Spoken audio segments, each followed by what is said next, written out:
Nagsimula ang series kay Thors kasama si Thorkel Okol na kinakalaban ang maraming mga Viking sa dagat. Sakay sila ng mga barko at mabilis na pinagtataga ni Thors ang mga kalaban.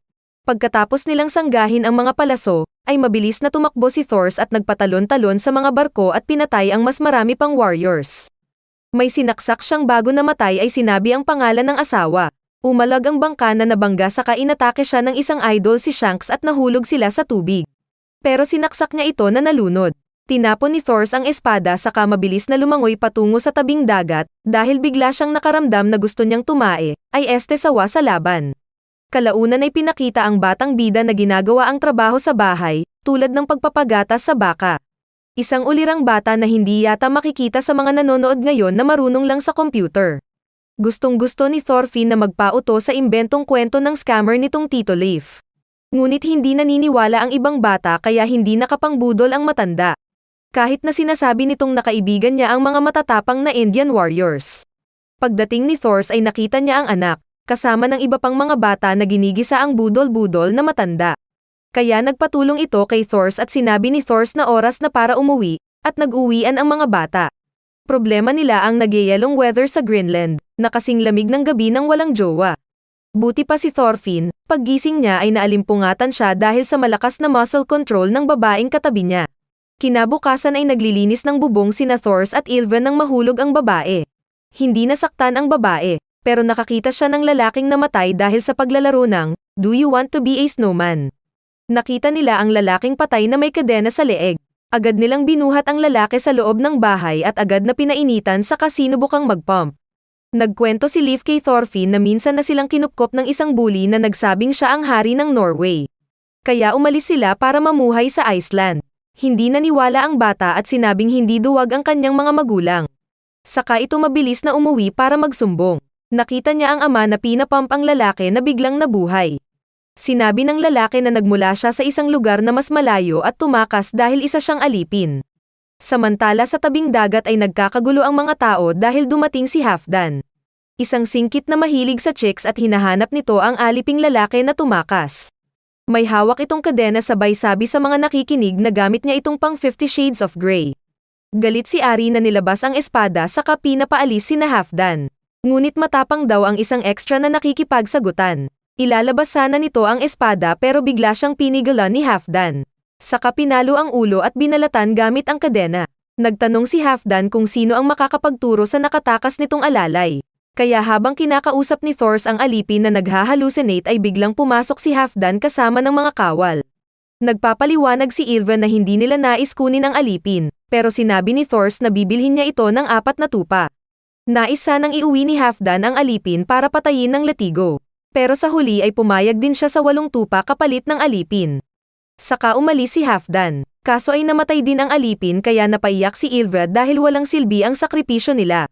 Saka nakumpirma ni Thorfinn na tumakas talaga sila mula sa Norway. Sa isang bayan ng mga Vikings ay masaya silang naliligo at nagpapalakihan ng lato-lato.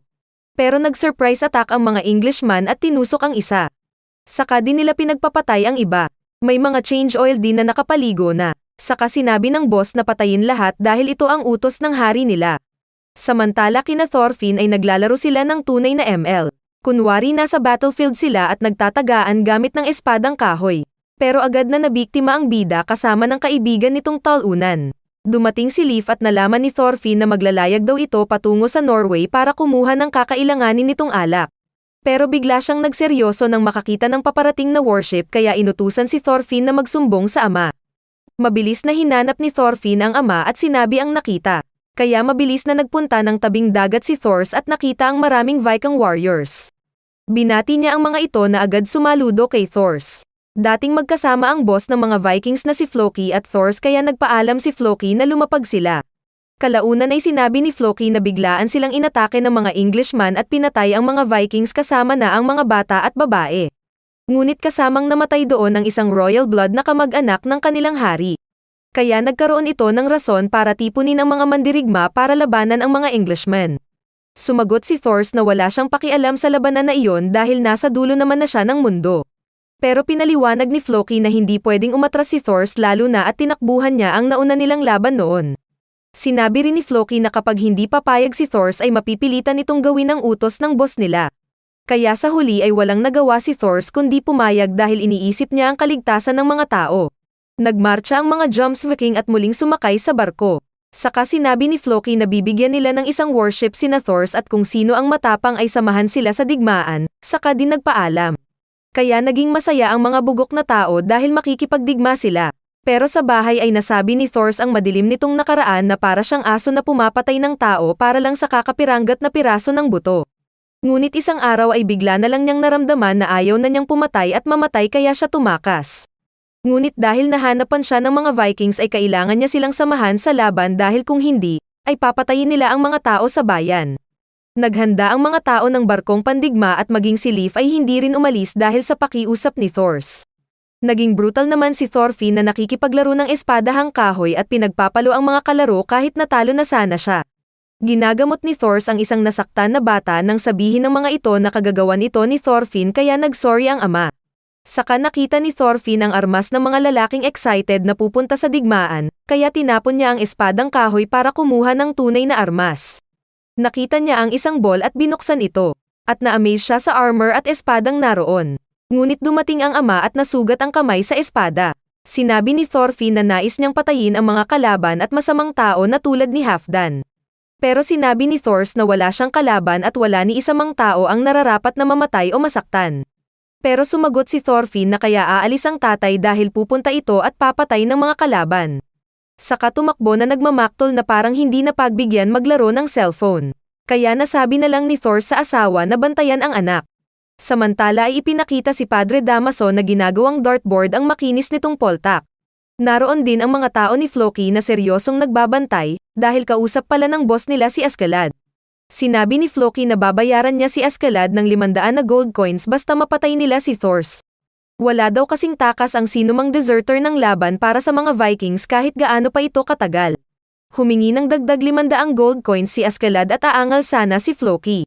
Pero isa sa mga tao ni Askeladd ang nagtapon ng sibat sa harap nila. Muling humingi ng bayad si Askeladd kaya pumayag din si Floki na ibigay ang hinihingi nito. Kaya masayang lumabas ng bahay si Askeladd kasama ng iba pa. At pinakita na mayroon palang taong napatay ang tao ni Askeladd gamit ang sibat. Naghanda ang mga virgin fighters sa paglayag at binigyan pa sila ng baon ng kani-kanilang mga mama at lola. Sinabi ng isang babae kay Ari na mag-ingat ito. Pero lihim na sinabi ni Leif sa babae na ligtas ang mga kasama nito sa barko dahil hindi talaga sila pupunta ng laban dahil iiwanan sila ni Thor sa isang bayan sa Norway. Saka din ito iuuwi ni Leif pagkatapos niya sa trading business nito. Bago umalis ay sinabi ni Thor sa asawa na kapag nagpakita si Thorfinn ay sabihin niyang mahal niya ang anak. At pinakita din na ang laki ng sagwan nito. Saka mabilis ding naglayag ang mga ito patungo sa dagat. Pero sa gitna ng dagat ay pagod agad ang mga excited na makipaglaban. Habang nag-aayos ng tali ng layag si Thors ay narinig niyang nagsalita ang anak. Saka lumabas si Thorfinn sa isang barrel dahil nakita niyang ginawa na ito dati ni Luffy. Nagulat si Thors dahil sa ginawa ng anak na pag-utak sa kanya pero napatigil siya dahil sa ekspresyon ng bata sa pagkakakita sa dagat. Pero hindi pa rin ligtas ang puwet ng bata sa kamay ng tatay. Samantala ay napagtanto naman ni Askeladd na wala talagang utos ang hari nila na patayin si Thors. Kundi ay sariling interest lang ni Floki ang pagpatay kay Thors. Pagsapit ng gabi ay nagtanong si Ari kay Thors kung gaano ka-exciting makipaglaban. Pero sa halip ay nagtanong si Thors kung gusto ba ni Ari ang anak nitong si Ylva. Kaya blush naman ang binata. Noong pinanganak si Ylva ay ayaw sanang bigyan ni Thors ng pangalan ang anak dahil babae. Ngunit nagalit si Helga sa kanya kaya tinawag niya itong Ylva. At ito rin ang dahilan kung bakit bigla na lang tumakbo si Thors sa digmaan. Paggising ni Thorfinn kinaumagahan ay akala niya kung nakarating na sila ng destinasyon. Pero sinabi ni Leif na nasa isa silang isla na stopover kung saan siya bibili at magbebenta. Nagsasagwan sila papasok sa maliit na bayan nang makita ni Leif na may nagbago sa bayan at lumiit ang mga kabahayan. Maging si Thors ay naramdaman din ang panganib kaya sila bumalik para aalis. Ngunit nakita sila ng mga kalabang nag-aabang ng ambush kaya sinarhan nila ang kanilang daraanan. Ganun pa man ay hindi nasira ang barko at walang nasaktan sa kanila. Saka sinabi ni Thors na maghanda sila dahil parating na ang mga kalaban. At dumating nga ang mga pirata na pinamumunuan ni Askeladd. Kahit natatakot ay kinuha ni Ari ang espada para lumaban. Ngunit sinabi ni Thor na itago niya ito dahil mga warriors ang kalaban at baka gawin siyang delata. Sa kaseryosong hinawakan ang ulo ng anak, binuksan ni Thor ang lalagyan ng armas at kinuha ang mga kagamitang pandigma. Saka binigyan ng maliit na espada si Thorfinn at sinabihang gamitin lang ito para sa self-defense. Samantala ay kumain si Bjorn ng pampahay na kabute na paborito ng mga babae. Saka hiniling kay Askeladd na atakehin na lang niya mag-isa ang mga dumating. Pero nagulat sila nang biglang sumakay sa kanilang barko si Thor at agad na sinuntok ang isa. Sinubukan siyang atakehin ng iba pa gamit ang armas pero pinagsusuntok at siko lang sila ng bida at knockout ang mga pirata. Marami pang dumating at sumugod pero lahat ng mga ito ay sinuntok niya ng mabilis na alapakyaw. Pinalibutan din siya pero maging ang mga pumalibot ay ginawa niyang punching bag na nagkadurog-durog ang katawan. Walang ano-ano ay nagkaepekto ang kinain ni Bjorn na mushroom at nabaliw siya. Kaya niya pinagbubugbog ang mga kasama at tinapon ang mga ito sa dagat. Sinuntok ang sahig at pinag-uuntog ang ulo sa poste. Alam ni Thor na kumain nito ng berserker mushroom. Pero nang umatake si Bjorn ay sinuntok lang ni Thor ang isang mata nito. Muli sanang aatake pero nag-uppercut si Thor at lumipad ng tulog si Bjorn na parang natokhang. Kaya nagulat ang iba na sinuntok lang ng bida ang kinatatakutan nilang tao. Pero muling tumayo si Bjorn na nagagalit. Samantala ay nilapitan ng isa pang bangka ang kinaroroonan ng kasama ni Thor. Saka sinabing wasak ang puwet ng mga poging binata sa kanila saka sila ibebenta. Ngunit nagulat sila nang maitapon si Bjorn sa ginawa nilang tulay at nasira. Saka mabilis na tumalon si Thor pabalik sa kanilang bangka at sinira ang isa pang tulay. Sinabi ni Thor na kung hindi aalis ang mga kalaban ay papatayin niya ang mga ito. Kaya na-excite si Askeladd. Hindi rin makapatama ng palaso ang mga nasa itaas dahil wala pang hudyat si Askeladd. Sinabi naman ni Leif sa mga tao nitong relax lang at ipaubaya ang pakikipaglaban kay Thor. Napagtanto ni Thor na kaya niyang labanan ang mga mandirigmang umaatake sa kanila at mapatay kahit pa 30 sa mga ito. Ngunit hindi ang mga kasama niya maging ang anak. Kaya hinamon niya si Askeladd na magduel sila at ang mananalo ay bibigyan ng kahit anong gusto nito. Hindi naman takot na tinanggap ni Askeladd ang hamon ni Thor kaya tumalon siya sa bangka ng mga bida. Sinabi ni Askeladd na naamoy din niyang magkasing baho ang kanilang espada dahil sa dami ng mga pinatay na mandirigma. Nang malaman ni Thor na walang asawa at anak si Askeladd ay lumapit siya para patayin ito. Ngunit pinutol ni Askeladd ang tali ng layag na nahulog, sa kanya sinabayan ng pag-atake kay Thor na nagulat at nasugat, pero agad ding sumipa pero nakailag si Askeladd. Dapat sana ay patay na daw si Thor dahil sa sneak attack ni Askeladd ngunit mas sinabi pa ni Thor na hindi na siya magpipigil. Saka mabilis na inatake si Askeladd at pinagtataga ito ng malakas gamit ang espada. Mabilis ang pagwas-iwas niya ng armas kaya nasesira ang espada ni Askeladd. Alam ni Askeladd ang balak ni Thor na masira ang kanyang espada. Ngunit kasabay na nasesira din ang espada nito. Kaya tinaimingan niya ang pagwas-iwas ni Thor at pinutol ang espada ng bida. Kaso nang sasaksakin niya si Thor ay pinag-ugan ng bida ang bangka at walang hirap na naagaw ang espada ni Askeladd. Tinutukan ni Thor si Askeladd at sinabing hindi na kailangan na patayin ito basta sumuko lang at umalis kasama ng mga tao. Pero hindi daw pwedeng sumuko si Askeladd sa harap ng mga tao. Nagising din si Bjorn at nakita ang pagkatalo ng boss. Maging ang iba ay hindi makapaniwala sa pagkatalo ng kanilang boss na pirata. Nagtanong si Askeladd kung bakit nagtago sa Iceland si Thor imbes na ang lakas niya. Pero sinabi ni Thor na ang totoo ay mahina siya, kaya gumagamit ng espada sa pakikipaglaban. At ang tunay na masasabing malakas ay hindi na kailangan ng espada. Nagtanong si Askeladd kung gusto ni Thor maging leader nila. Pero seryosong hindi sumagot si Thor kaya sinabi ni Askeladd na biro lang. Kaso ay nagalit si Bjorn na tumalon at ginawang hostage si Thorfinn. Tinutukan ni Thor ng espada si Askeladd. Pero kalaunan ay tinapon ang espada at sinabing panindigan ni Askeladd ang honor ng kanilang warriors duel dahil si Thor ang nanalo. Kaya tinanggap ni Askeladd na siya ang nanalo saka sa isang kumpas ng kamay ay pinana ng mga archers si Thor pero nakatayo pa rin ito. Sinabi ni Thor kay Leif na dalhin ang ulo niya sa boss ng mga Jom's Vikings para hindi niya patayin ang mga tao sa bayan nila. Saka inutusan si Bjorn na palayain ang anak nito na ginawa naman ng nagulat na malaking tao. Niyakap ni Thorfinn ang ama na hinawakan siya sa ulo. Saka inutusan si Askeladd na bahala sa anak. Umatake ang galit na Ari kay Askeladd pero umilag lang ang pirate boss saka sinuntok si Ari na sinabing bigyang halaga ang buhay dahil niligtas siya ni Thor. Saka namatay na nakatayo ang malakas na Thor. Habang mag-isa ay hindi pa rin tanggap ni Thorfinn na namatay ang ama nito kahit na siya ang panalo sa laban. Pagsapit ng gabi ay napaisip si Askeladd nang nalaman nitong maraming nasugatan pero walang pinatay si Thor sa mga tao niya. Saka nakita nila ang batang Thorfinn na galit at sumisigaw na papatayin si Askeladd. Sinabi ng iba na itapon na nila ang bata pero sinabi ni Askeladd na pabayaan lang ito sa bangka. Pagkaraan ng ilang araw ay nakaabot ang mga warriors sa isang isla. Doon ay sinabi ni Askeladd na magpapahinga lang sila saglit at mag-chicks. Maging si Thorfinn ay masayang naglakad sa lupa. Ngunit nahulog siya at nawalan ng malay. Masaya siyang ninanamnam ang paligid nang may makita siyang sunog. Ito pala ang mga tao ni Askeladd na inatake ang isang bayan. Sinunog ang mga bahay at kinuha ang lahat ng pagkain at mga babae. Agad na sumunod si Thorfinn at nakita ang natutulog na Askeladd. Kaya kumuha siya ng mas malaking espada at papatayin sana si Askeladd. Pero bigla siyang natigil na nag-isip saka umalis at sinara ang pinto. Kinabukasan ay nakita ulit siya ni Askeladd na may hawak na espada at hinahamon ang boss ng duel. Nagtanong si Askeladd kung bakit di siya pinatay habang natutulog. Kaya sinabi ng bata na anak siya ni Thor kaya hindi gagalaw ng patraydor. Pinagtatawanan siya ng mga siga kaya umatake ng taga ang bata. Ngunit na-stuck ang espada niya sa kahoy at nahihirapan siyang tanggalin ito. Kaya sinipa siya ni Askeladd kaya nawalan ng malay. Dumating ang mga tao ni Floki at binigay kay Askeladd ang bayad nito. Nagtanong sila kung paano namatay si Thor at sinabi ni Askeladd na normal lang at walang special. Habang kumakain ang mga pirata ay nakita nila ang nagising na Thorfinn. Binigyan nila ito ng buto pero galit na tumakbo ang bata at nagpunta ng gubat. Manghuhuli sana siya ng pagkain pero wala siyang napala, kaya bumalik din kalaunan at nilinisan ang mga naiwang buto ng mga pirata. Samantala ay nakauwi na sina Leif at ng iba pa at sinabi ang pagkamatay ni Thor. Sinabi ni Ylva na wala na silang magagawa pero malungkot pa rin si Helga. Para maiwasang malungkot ay naging busy si Ylva sa gawaing bahay at maging sa paghuli ng mga balyena. Pinipilit niyang magpakatatag pero pagsapit ng gabi ay nakita ng ina ang pagdaloy ng kanyang luha, kaya siya niyakap para damayan.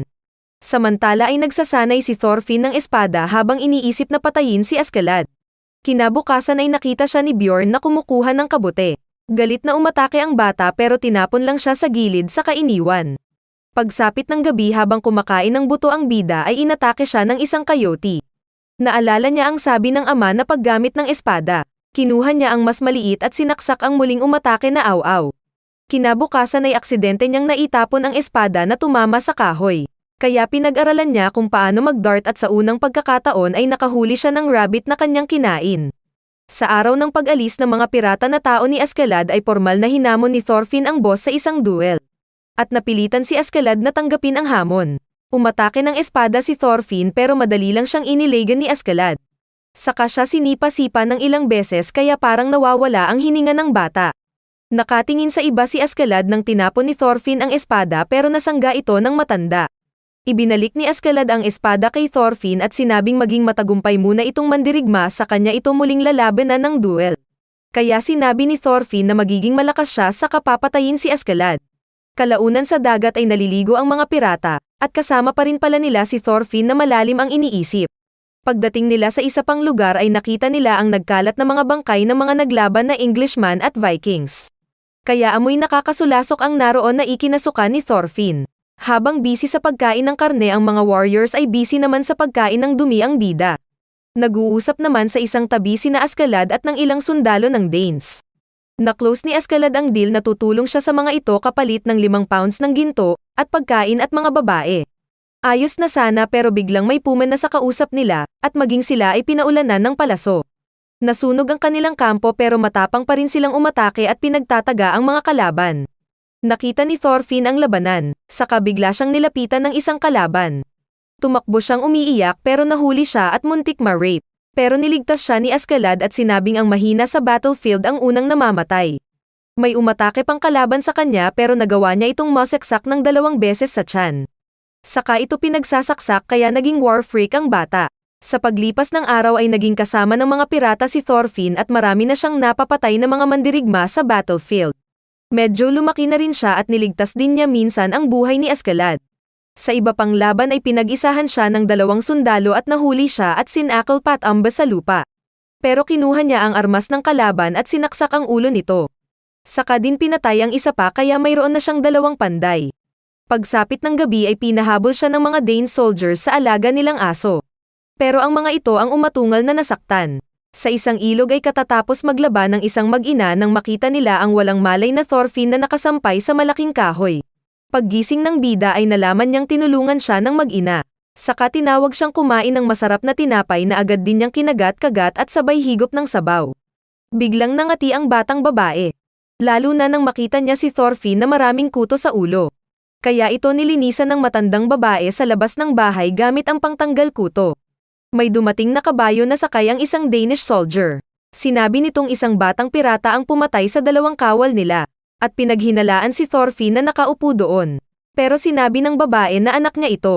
Kaya umalis ang sundalo. Kinagabihan ay galit si Goldilocks at gustong paalisan ang bida. Kaya tumayo ang bida hawak ang isang umaapoy na panggatong saka sinabihan ang mag-ina na umalis. Sa dagat ay naghihintay lang pala ang mga pirata sa signal ni Thorfinn. At maya-maya pa ay nakita nila ang sinunog ng bida na isang kubo. Naintriga ang mga sibilyan at pinuntahan ang sunog. Pero naunahan sila ng kawal na nagroronda at nakita si Thorfinn na batang mandirigma.